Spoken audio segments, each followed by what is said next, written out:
Mayong gabi kaniyong tanan mga kaigsunan, mga kaigalaan nga nagasubaybay sa atong programa dinhi sa Talisay City Church of the Seventh-day Adventist Reform Movement.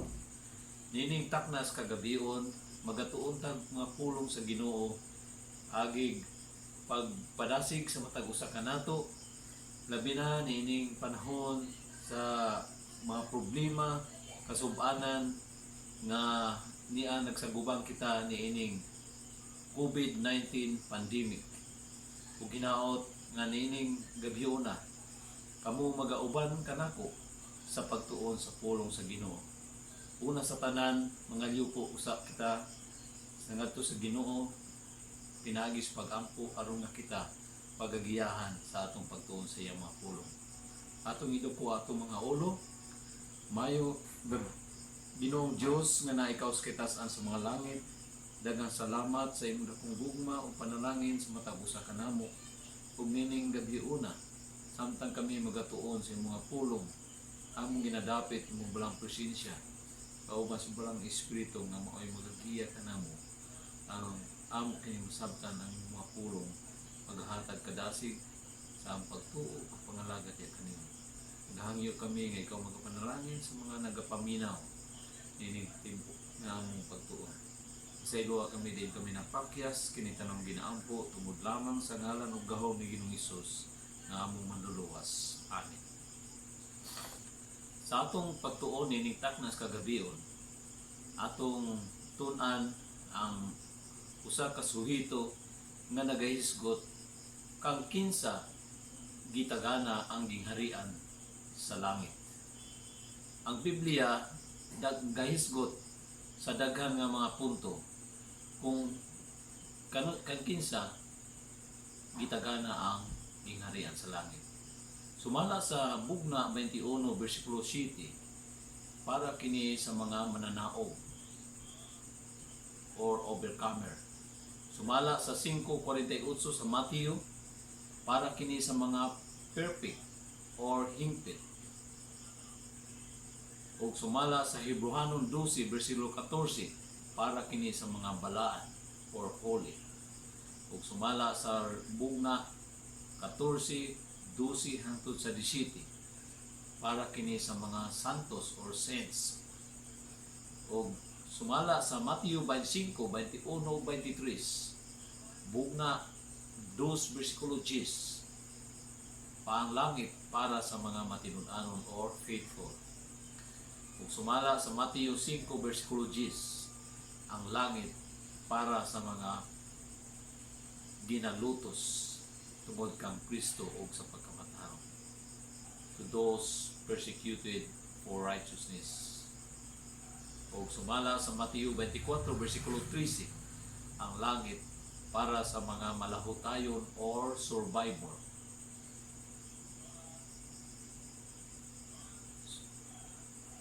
Ang atong dugukan na pagtuon nining taknas kagabion, ato kini makita sa Matthew 5 versikulo 12. Ato kini tagdon ug ato kini basahon. Nagaingon sa Matthew 5 versikulo 12, magakalipay kamo ug sa labihan gayon managmaya, tungod kay dako ang inyong ganti nga atuwa sa langit. So klaro kayo mga kaigsunan nga ang Dios nagatagana ug mga ganti ni atong gipahisgutan kung ang langit para ni atong mga faithful, overcomer, holy, saints, persecuted for righteousness, o uban pa nga atong gisgutan.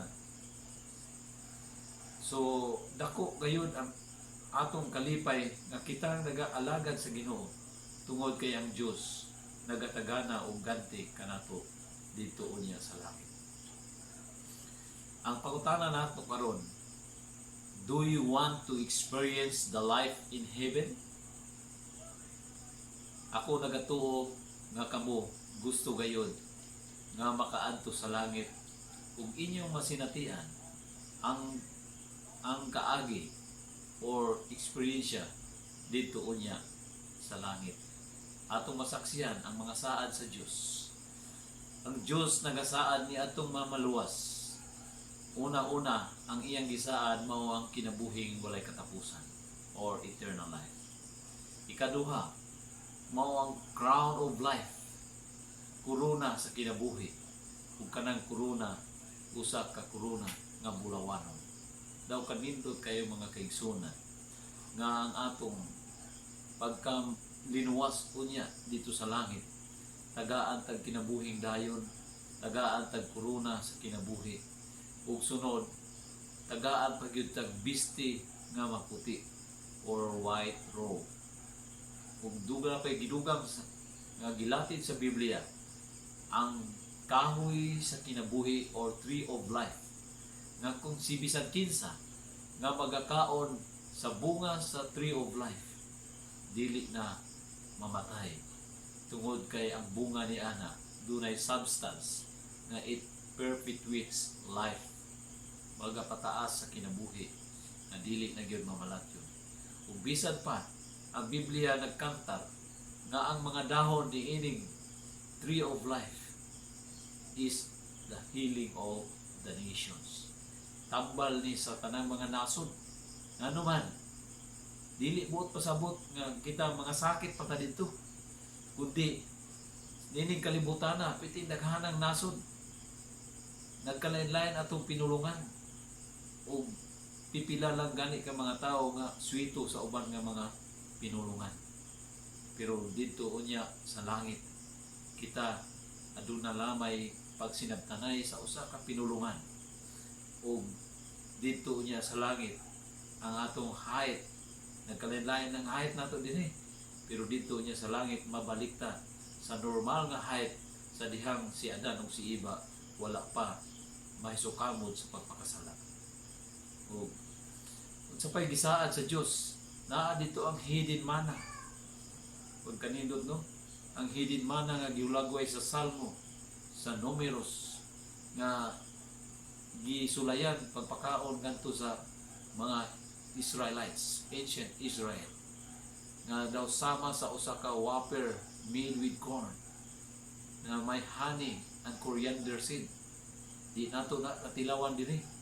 May pang ancient Israel nakatilaw, pero mao nay gitawag og angel's food, hidden manna nga gitagana sa Dios nga ni kanato.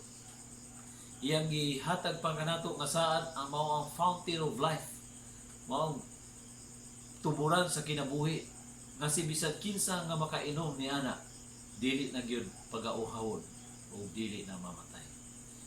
Doon na pa'y gisaad ang Diyos nga ni kanato nga kita, kung kita maluwas unya dito sa langit, kita makabisita sa ubang mga planeta nga wala mahulog sa sala.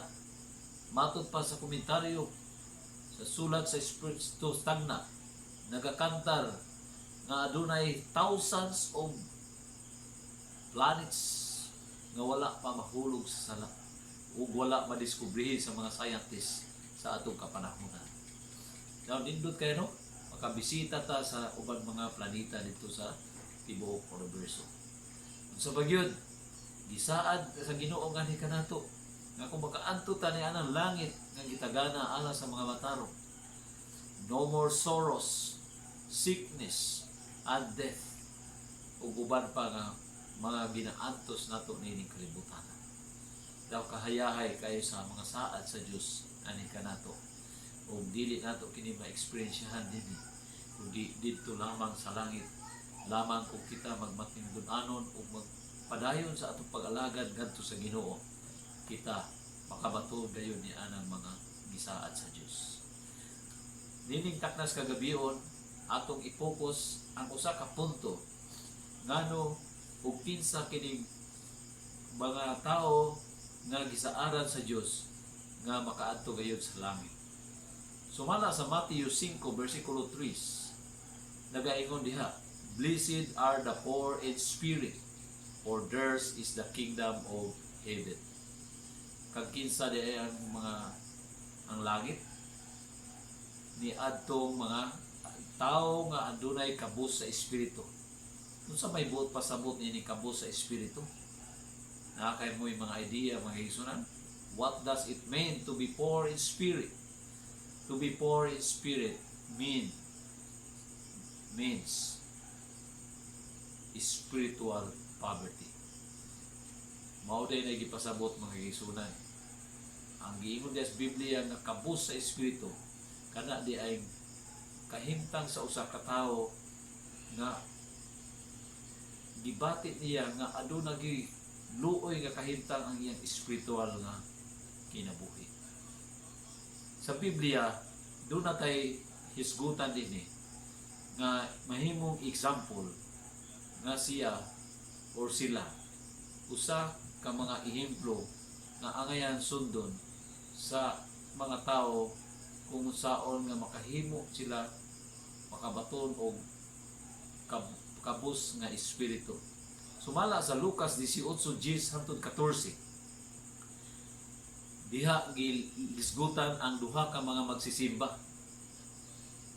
Ang usa ka magsisimba kinsa man usa ka parasiyo. Ikaduha nga magsisimba usa ka publikano. So mao ni ang gisgutan sa Lucas 18:10-14 nga duha ka mga magsisimba. Ang isa niini usa ka habugiro nga magsisimba. Sa iyang pag-ampo mga igsunan unsa may nag-constitute og kabuuhan sa iyang pag-ampo sa usa ka parisiyo. Lucas 18:11-12. Ingon ang usa ka parisiyo, nag-aampo siya sa Dios. God, I thank thee that I am not as other men are extortioner or extortionists, unjust, adulterers, or even this publican. Iya pang gihimo nga gikumparar ang iyang kaugalingon ngadto sa ubang tao ug sa iyang nakita nga kauban niya sa pagsimba ulay laing nakita niya ang usa ka publikano. Naibalo na mo sa usa ka publikano, usa ka empleyado sa gobyerno, labi na gayon sa unang higayon sa panahon ng mga Hudyo, daan na nilang giunahuna nga ang ugitamay nga once nga ikaw usa ka publikano nagserbisyo sa gobyerno, labi na diha sa mga ahensya nga nag-involve og pagsingil sa mga buhis, diha nato makita unsa kahugaw ang pagtan-aw sa mga tao ngadto kanila ngano man do na may involved sa kwarta. Ikaw nga mag-process sa mga papel, kung gusto ka mapadali paglakad ang imong papel sa atong panahon ginatawag na siya nga dunay under the table. So naa di ang bribery or ang usa nga nagtrabaho diya sa opisina sa gobyerno, muhimo siya extortion nga muisulti siya nga baylo ni atong pagpadali sa pagtrabaho sa maong gikinahanglan sa mga kliyente. Usa pay gihisgutan sa pag-ampo sa usa ka parisiyo, ingon siya, I fast twice in the week. I give tithes all that I possess. So mao nay naglangkob sa pag-ampo sa usa ka parisiyo. Ug diha atong makita na sa pag-ingon niya nga I am not as other men. Unsa may gipasabot niya? Gitaas niya ang iyang kaugalingon.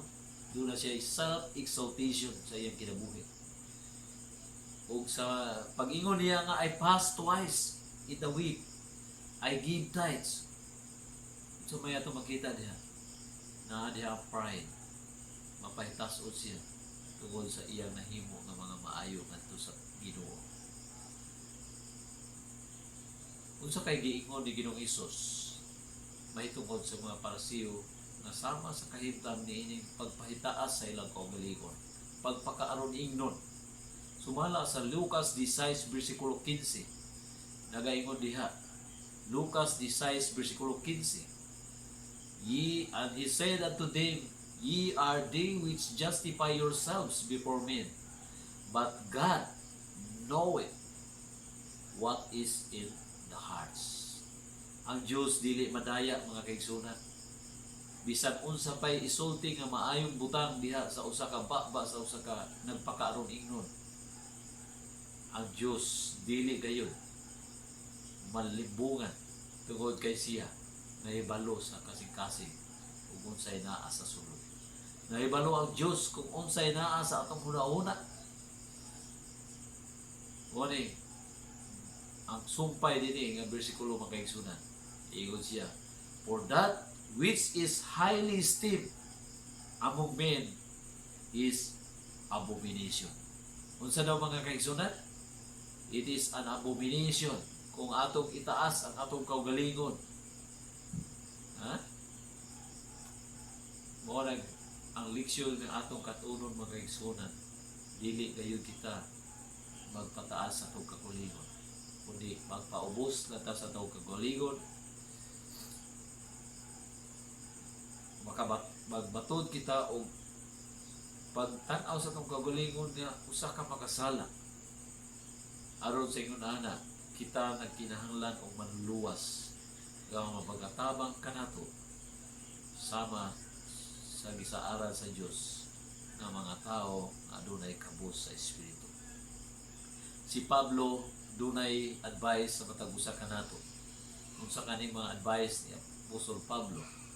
Sumala sa Roma 12 versikulo 3. Roma 12 versikulo 3. Nagaingon siya, for I say through the grace unto me, to every man that is among you, not to think of himself more highly than he ought to think, but to think soberly, according as God hath dealt to every man the measure of faith. Ang Diyos mo'y naghahatag ka nato sa mga talento sa tao. Siya mo'y naghahatag sa kagahom na ang tao mahimong magmauswagon. Mahimong magmauswagon sa material nga mga buta.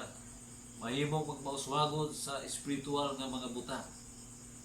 Mahimong magmauswagon sa skills. Mao na nga mahimong expert sa usa ka butang. Di nato ikapasigarbo. No? Ang atong kaugalingon kung doon na tayo success sa atong kinabuhi. Usahay malimtan nato ang Ginoo.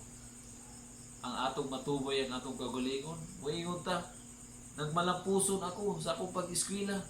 Nagmalampuson ako sa akong pagtrabaho. Nagmalampuson ako sa akong negosyo. Tungod kay naningkamot ko. Tungod kay nagtuod ko. Tungod kay nag-exert ko daghan na effort. Ha? Mawitan na sa uban, sipag at tiyaga. Ha? Panikamot lang daw. Sila nagmalampuson sa ilang mga negosyo. Pero dili na ito kalimtan. Ang Diyos, sumala sa Ecclesiastes, ang Diyos mismo mo'y naghahatag ka na itong kagahom na mahimo kang nagmalampuson sa bisan unsa mga butang. Praise God. Thank you God sa imong pagtabang sa matag usa ka nako. How about the prayer of the publican? Unsa may nag-constitute sa pag-ampo sa usa ka publikano? Lucas 18 versikulo 13. And the publican standing afar off would not lift up so much as his eyes unto heaven, but smote upon his breast, saying, God, be merciful unto me, for I am a sinner. Dindot kayo nga panig-ingnan ang pag-ampo sa usa ka publikano. Tungod kay makita nato nga siya aduna gayoy kabus sa espiritu. Ang kabus sa espiritu, mubati na siya o panginahanglan o manluluwas. Mubati na siya o Kristo nga sarang mukapasaylo sa ato mga sala. Mubati nga kita dili takos sa atubangan sa Dios. Mao na gikinahanglan sa Dios sa matag usa kanato aron nga kita makasugod sa ato espirituhanon nga kinabuhi o kita magatubo o mahimong haom yan ang langit nga puloy-anan. So pag-ingon sa publikano, God be merciful to me a sinner. Nadia ang pagkamapainusanon sa usa ka publikano. O mao na atong gikinahanglan no pagpaubos. No. Ikaduha nga ehemplo nga atong hisgutan nga na-record sa Biblia sa dihang si Pedro ang alagad ni Kristo ug nahimong haligi sa iyang iglesia nga gitukod. Ang record sa Lucas 5:4 hangtod sa 8 sa dihang si Pedro ug iyang igsoon ug mga kaubanan sila ay mangingisda. Usa ka higayon nangisda sila sa panahon sa kagabion. Ug hangtod na lang naabot ang kadlawon wala gayud sila kuha. Ambot og ngano ka no? Wa gyud sila kuha. Pag-abot sa kadlawon ni tumaw si Kristo ug nangutana ngadto kanila. Nitungha si Kristo ug nangutana kanila. Naa ba mo yung mga kuha? Unsa ba ilang tubag? Wala pa Ginoo. Unang ipakita sa Ginoo ang kaayo o pagtabang ngadto kanila. Maingon nato nga milagro, ano man ang Dios gamhanan. Si Kristo nga siya gipadala sa Dios Amahan. Gihatag niya ang tanang kagahom. Pwede niya ipakita ang gahom sa Dios. Gahom siya ang Amahan. Nga anaa kaniya kung gikinahanglan. Sa may giingon ni Ginoong Hesus ngadto kanila. Itaktak pag-usab ang pukot ngadto sa kahiladman sa kadagatan.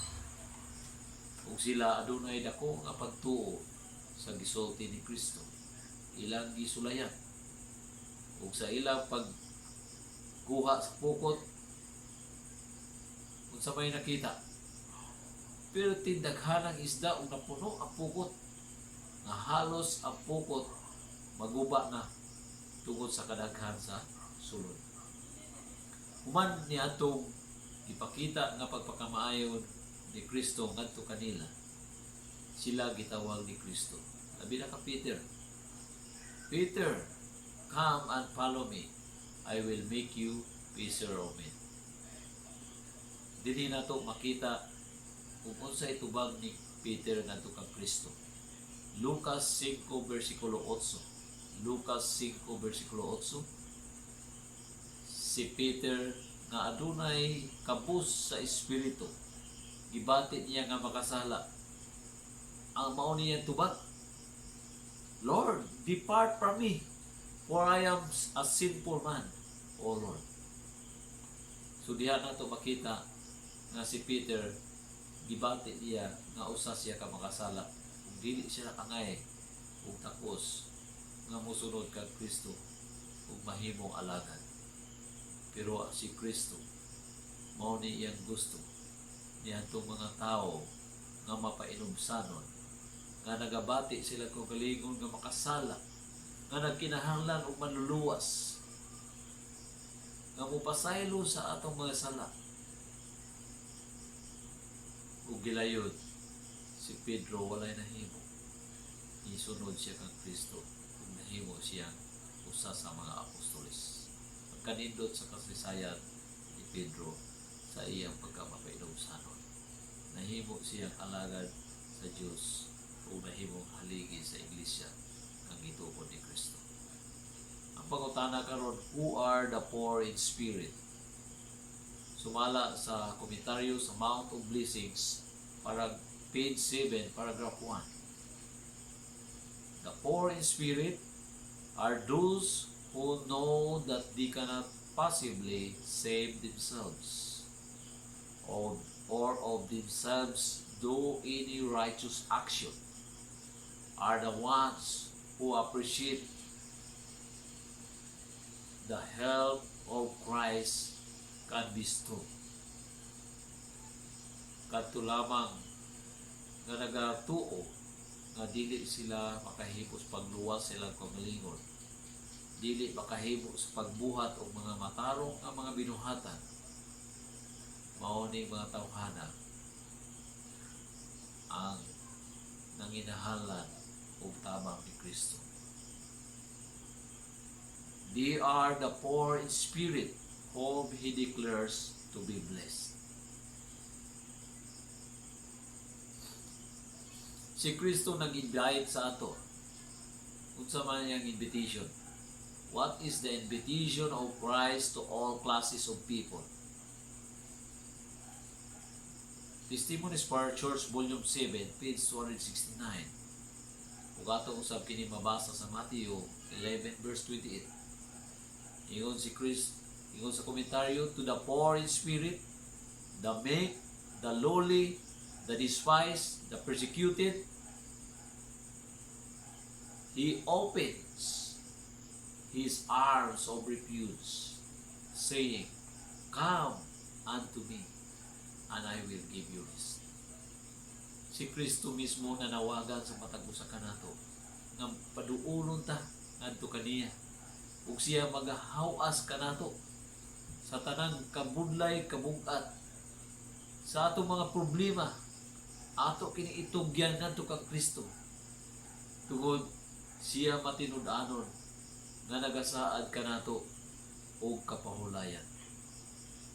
Daw kanindot ang gisaad sa Dios nga ni kanato nga basta muduo lamang kita kang Kristo, atong itugyan ngadto kaniya ang tanan natong mga lulan. Siya maghatag kanato kapahulayan. O God will supply all what we need if we are poor in spirit. Sa may supply sa Ginoo nga ni kanato kung aduna tay kabos sa espiritu. He will supply forgiveness. Sumala sa 1 John 1 verse 9. If we confess our sins, He is faithful and just to forgive us our sins and to cleanse us from all unrighteousness. Kana nga gisaad ni Kristo kanato sigurado nga kita makabaton og kumpleto nga kapasayloan sa atong mga sala. Complete forgiveness. Sa paggigisaan niya, sufficient grace. 2 Corinthians 12 verse 9. Ingon siya, my grace is sufficient for you. Nindot kayo, and we are full of iniquity. The more that we are a sinner, the more deeper degree of our sins, the grace of God abounds of more than that degree. Sa paggigisaad sa Diyos, complete cleansing. Sumala sa Isaiah 1 verse 18. He will cleanse our sins, even our sins, like a scarlet. Di basta-basta no? Pula kaayo ang atong mga sala. Ilabihan kadaghan, pero iya paputiod sama sa nibi. Nakakita na mo snowflakes dito ko sa Mongolia. Nakasuway yung kong hakong o snowflakes during winter time. Puti kayo o smooth kayo sa atong palad. Una pa'y halo-halo, pwede na isagol dito sa halo-halo sa mga flavors. Inana kaputi ang nyibi mga kaisulat. Awagi hugaw, ato tanaw, puti-puti. Inana ang gisaad sa Diyos, complete cleansing sa atong mga sala. Kung sa kadako ato sala, iya pasayloon, iya paputi. Sa pagigisaad sa Diyos, He will give a new heart. Sumala sa Ezekiel 36:26. He will give a new heart. Nga naman, ang atong daad nga kasing-kasing, batuhod, dugay bubati o kapakyasan. Usahay kita makasala, makahimo og bikil ngadto sa atong isig katao. Makasala sa mga kasuguan sa Dios, nakalapas. Pero wala na to batia nga kita nakasala. mga taga-anta sa Ginoo bag-o kasing-kasing anang unon-unon nga kasing-kasing nga daling mubati nga kita nakasala ug ato kining inyong sa pagigisaan sa Dios. He will give a new heart, He will give a new spirit. Ezekiel 36:27. Tagahatag bagong espiritu. Mao ni ang gisaan sa Dios. He will forgive us, He will give sufficient grace sa pagil complete cleansing, new heart and new spirit. Mao na i-supply sa Ginoo sa matag usa kanato. So what are we going to do to make sure of our status? Diha sa condition nga pagka-Laodicea ang pagtao, kaning condition nga init-init, bugnaw-bugnaw sa pag-alagad, ang Diyos naga-offer sa matag usa kanato. Pero usa lang atong isgutan nga gi-offer sa Diyos, ining aysal sumala sa Bugna 3:18. Ingon siya, anoint thine eyes with thy aysal, that thou mayest see. And what is the eye salve then? Ang komentaryo sa Testimonies for a Church Volume 5, page 233. The eye salve is that spiritual discernment. Kaya ipapahid sa mata is the spiritual discernment.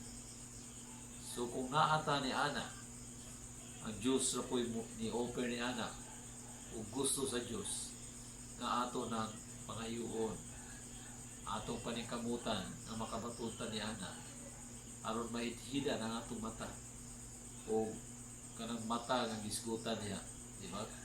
Episo 1:18. The eyes of the understanding, kanang spiritual discernment, mao na gikinal sa matag usa kanato aron makita nato ang atong sitwasyon kung unsa ta kadautan nga nagkinahanglan o maluluwas. What will happen if you have the spiritual discernment? So may mahitabo kung naatan ining spiritual discernment. Sumala sa Selected Messages Book 1, page 327, paragraph 1. Mao na ni mahitabo mga igsunan.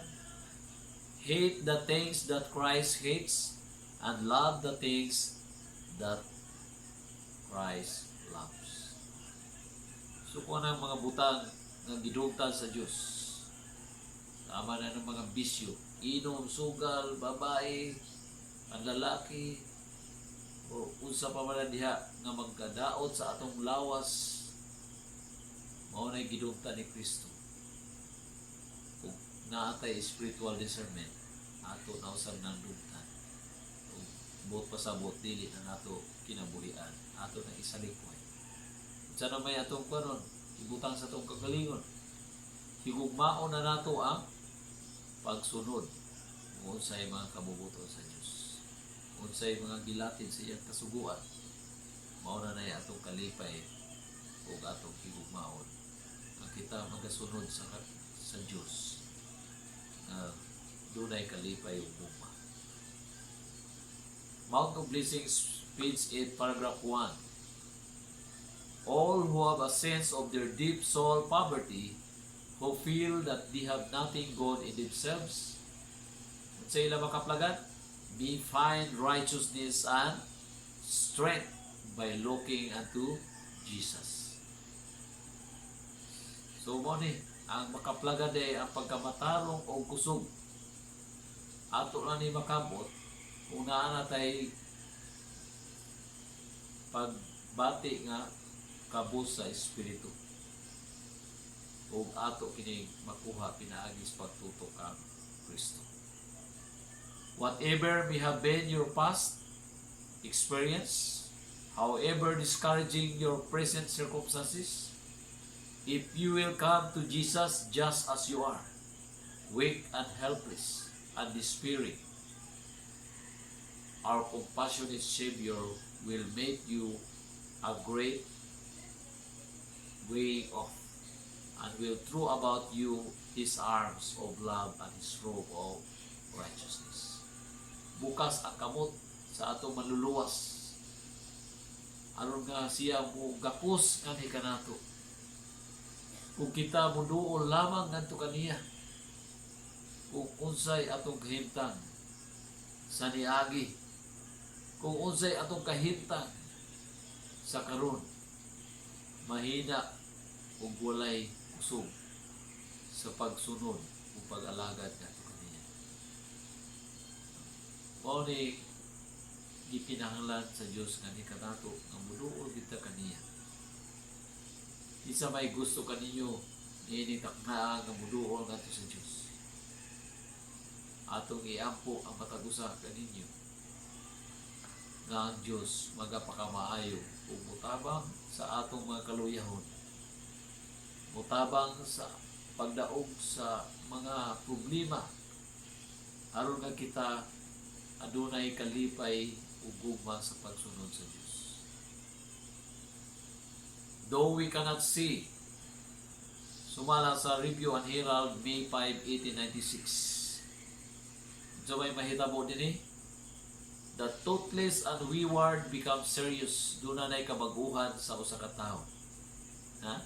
Kita ninyo? Mahimo na mabago ang usa ka tawo kung muduol siya ngadto kang Kristo.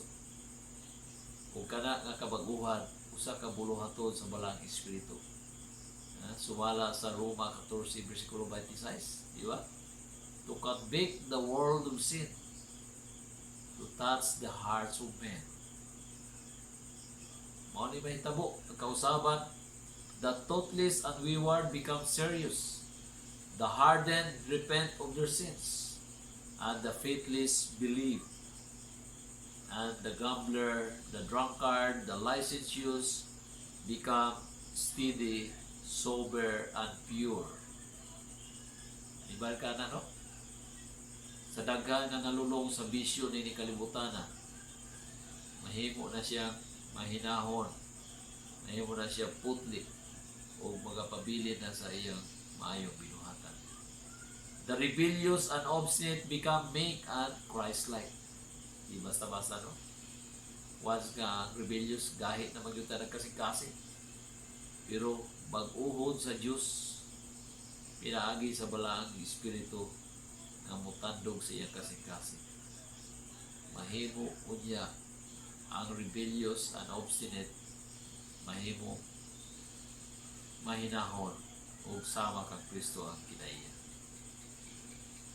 When we see the changes in the character, we may be assured that the converting power of God has transformed the entire man. Diyan na nato masiguro nga gibag-o na gyud siya sa Ginoo kung makita nato nga dunay kausaban sa kinaiya. Ug mao nay pinaka purpose ngano nga ihatag ang ebanghelyo sa tibuok kalibutan is to restore the image of God. We saw not the Holy Spirit, but we saw the evidence of its work on the changed character of those who were hardened and obdurate sinners. Diyan nato bakita magigsunan, no? Ang ebidensya mo ato bakita nga ang Holy Spirit nagabuhat kayo. Although nga di nato siya makita, pero ang ato lang makita ang ebidensya sa kausaban sa kinabuhi sa tao. O hinaot nga kini maga-work out sa matag usa kanato nagapamati nining taknas kagabiyon. So what promise of Christ to the poor in spirit? Ang promise niya of the poor in spirit, Jesus says, theirs is the kingdom of heaven. Ato ka nagkitiks, no? Matthew 5 verse 3. Ato po rin mabasa sa Mount of Blessings, page 8, paragraph 1. Si Apostol Matthew nagasulti, no? Pinagis paggiya ni Kristo. Si Kristo miingon, if any man will come after me, let him deny himself. So, una-una dahil nga lakang ang giingon ni Kristo, nga kung gusto, bisan kisa nga gusto mo sunod ngadto kaniya, atong ilimod ang atong kaugalingon. Kanang paglimod sa kaugalingon, dili na nagpasabot nga, muingon ta nga, dili ako si Kuan. No, di ta mutugan sa atong kaugalingong pangalan, di ta mutugan kung kinsa ta. wa na magpasabot ngayon na kundi atong isakripisyo ang atong mga kagustuhan. Kanang mga buhat sa unod ng buhat, tungod kay ang atong una-una pagkatawhanon na amay carnal mind banta. Mo na carnal mind adunay mga kailibgon sa unod nga kasupak sa kabubuton sa Dios. Mo na una nga steps. Ikaduha, take up His cross. Upas anday ta sa cross ni Kristo. Ha? Ano man? Si Kristo adunay palasonon. Adunay mga sufferings nga giatos. Usa ka dili nato ikuno nga dunay magpagulbol sa dihang nag-alagad na sa Ginoo. Ano man? Muingon sila nga naglisod na may noon pero dili na dapat natin ikapagulbol, no? Tungod kay ingon si Kristo, si bisan kisa ang gustong musunod ka nako should take up my cross and follow me. So ano no? Deny self, take up his cross, and follow Christ. Ano mga steps na makahimo tas pagsunod ni Kristo. Doon ay nindot nga record din sa Mount of Blessings, page 15, paragraph 1. Kung ato kita nagasunod na kang Kristo, ato nang gilimod ang atong kagalingon, gipas-an na nato ang cross ni Kristo, nakakanon na tas kinabuhi ni Kristo. Ingon din he who learns of Christ is emptied of self. Mao as na ta sa atong kagalingon. Mahimo nang empty ang atong kagalingon. Di na nato makita nga kung kinsa ta. Di na nato ikapasigarbo unsay atong accomplishment. Unsa ta din ning kalibutan na. Sa pagyud is emptied of pride. Mauasan ta niya ng kuno, wala tay garbo. Sa pagyud of love of supremacy. Kani mo'y bugat magigsunan ni ato mga tao nga gusto auto position. So, dili gud maayo nga mag-ambisyon ta. Magulat ta usay ingo sa Ginoo. Ang Biblia na ingon nga ang mga gikinahanglan nato ang pagpaubos. For God will uplift at due time. Ginoo ra mo'y nahibulo kung angayan kay ibutang nga nasa usa ka posisyon. Ginoo mo'y maghatag kanimo paagi in the fullness of time. Maabot na nga panahon. Pero ang imong target position dili gyud malipay ang Ginoo. O diha makibal-an nato nga wa pa siya magkatuon kang Kristo. Ewan na ato usbo no? He who learns of Christ is emptied of self, is emptied of pride, is emptied of love of supremacy. O kung sa may mahitabo, kung ma-empty na nato ning tulo ang mga butang, there is silence in the soul. Ang soul niya, no? Doon na tayo kalinaw sa itong una-una. Doon na tayo kalinaw sa itong kasing-kasing. Tungod kay si Kristo na maoy na asa sulod nato. Dili na atong kapiling. Mount of Blessings, page 15, paragraph 1. So, mo na i-record no? Padayon tayo sa pagtuon sa pulong sa Diyos. What will destroy the peace of a person? So may makapaguba lang sa kalinaw sa una sa tao. Mount of Blessings, page 16. Klaro kayo diri giskutan. It is the love of self that destroys our peace. While self is all alive, we stand ready continually to guard it from mortification and insult. Basta buhi gani ang atong kagalingon, atong ginapanaliptan.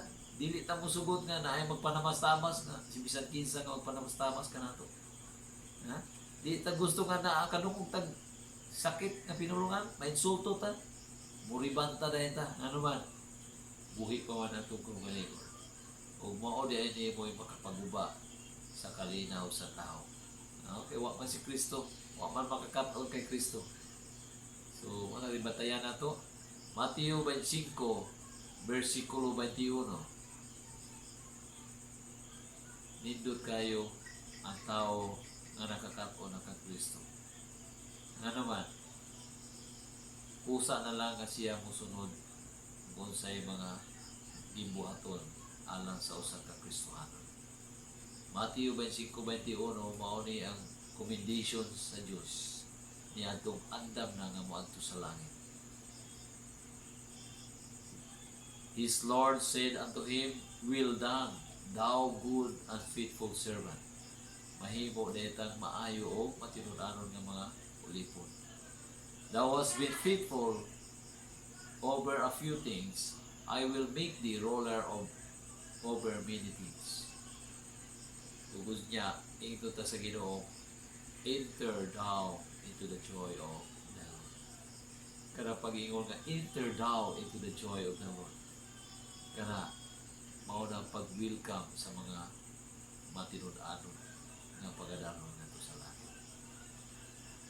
Gusto mo nga usata nga pag-welcome sa Ginoo nga enter thou into the joy of the Lord. Pagkanindot mo na isunan. 1 Thessalonians 5:23 and 24. Ang Diyos mao gayoy nagatabang kanato nga mahimutang balaan, mahimutang higpit, mahimutang survivor, mahimutang faithful, mahimutang makabarog bisan pa og dunay persecution tungod lang sa atong pagtuo ngadto kang Kristo, tungod lang sa pagtunod nato sa pagkamatarong ni Kristo. Ang Diyos mo'y nagabuhat nga ni sa matag usa kanato. Ug ang Diyos nagatambag kanato pinagi sa iyang mga alagad. Ingon siya sa 1 Thessalonians 5:23, And the very God of peace sanctify you wholly, and I pray God your whole spirit, soul, and body be preserved blameless unto the coming of our Lord Jesus Christ. Mao ni pag-ampo o panginaot sa Dios sa matag usa kanato. He will sanctify us. And now He is sanctifying us. Ang pangutana karon, will you commit yourselves to the Lord to work for you and in you, to be sanctified holy in spirit, soul, and body until the coming of our Lord Jesus Christ?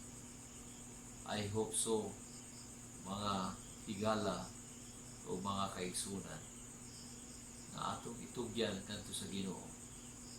Hinaot na ang Diyos magahikap sa inyong kasikasing una-una pinagasbalang Espiritu. Na siya kanunay nagatawag o nagahimo na kita mahimong balaan maandam sa iyang pagpadayag sa iyang bugtong anak. Verse 24, Faithful is He that calleth you. Kinsa siya nga nagatawag ka nato? Si Kristo nagatawag ka nato, ang Diyos nagatawag ka nato. Siya matinud-anon nga nagatawag ka nato. Who also will do it. Nga siya usab magahimo ni anang buhat sa pagkabalaan. He will sanctify us. Holistic ang pag-sanctify sa Diyos gani kanato, soul, body, and spirit. Indot kayo magigsunan. Ug ang ato lamang buhaton ug akong ikapabilin kanyo nilitak nas kagabiyon. Ang record sa Hebrews 10:22 and 23. Muduol ta ngadto kaniya. Let us draw near with a true heart in full assurance of faith, having our hearts sprinkled from an evil conscience, and our bodies washed with pure water. So, mo niya itong himuon, muduol ta nga matinud-anon sa atong kasing-kasing, nga puno sa kasiguruhan sa atong pagduol. Dili ingon nga muduol ta pero taphaw ang atong pagduol sa Kristo. Taphaw at pagduol nato sa Dios. Mangayo tagpasaylo pero taphaw nga naman. Balik-balik nga atong himuon ang pagpakasala sa maurag yapo pagpakasala. Verse 23, Let us hold fast the profession of our faith without wavering, for He is faithful that promise. Ako nagalaong ninitak nas kagabion mga kaigsunan o mga kagalaan. Throughout the world nga nagsubaybay sa atong programa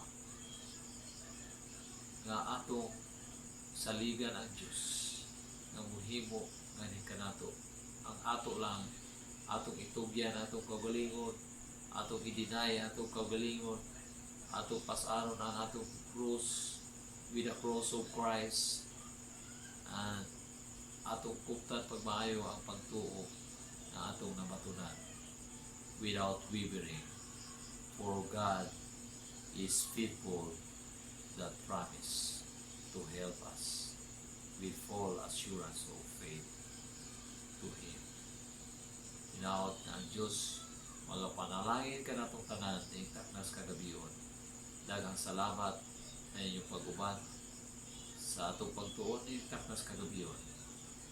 Ug akong mihangyo ang matag-usa ka nato, nga muhimo ta sa usa ka hamubo nga pag-apo, aging pagtapos sa atong programa. Atong iduko atong polo, Ginoong Diyos nga naisaraw sa kitas sa mga langit, nagakalipay kami sa pagdaig, pagpasalamat diya kanimo sa iyong pag-ubad kanamo sa pagtuon sa iyong mga pulong. Ginaot ang bini sa mga kamatuoran nga imong ipahayag sa mga kapusa kanamo sa imong unang mensahe ngadto sa Mount of Olive sa imong pagministeryo samtang dili pa kasiyuta nga nagaingon bulahan ang kabus sa Espiritu kay ila ang ingharian sa mga langit. Hinaot nga matag-usa kanamo nga muduol kami diya kanimo uban ni ining pagbati nga nagkinahanglan kami o tabang gikan kanimo tungod kay wala kami mahimo sa among kaugalingon kung walay pagpakamaayo o tabang gikan kanimo. Nanghangyo kami nga ikaw ang kapanalangin sa among mga listeners, sa matag pamilya, sa ilang mga problema sa kinabuhi, mga uban kanila adunay mga balatian, inuwaot nga imo silang duawon o hikapon with a touch of a healing hand. Wala po kami gisaligan nga magtugan nga mananambal sa pisikal namo nga mga balatian o maingon mas sa espiritual nga mga balatian. Dawata kami nga pinasaylo sa imong tubangan o ang kuna kami nga imong mga inanak. Kinitanan ang mong ginaampo, gilauman nga madawa sa imong trono sa kalangitan. Salamat sa imong pagtubag sa ngalan Jesus nga among personal nga manluwas. Amen. Good evening and happy good night sa inyong tanan mga kaigsunan. God bless.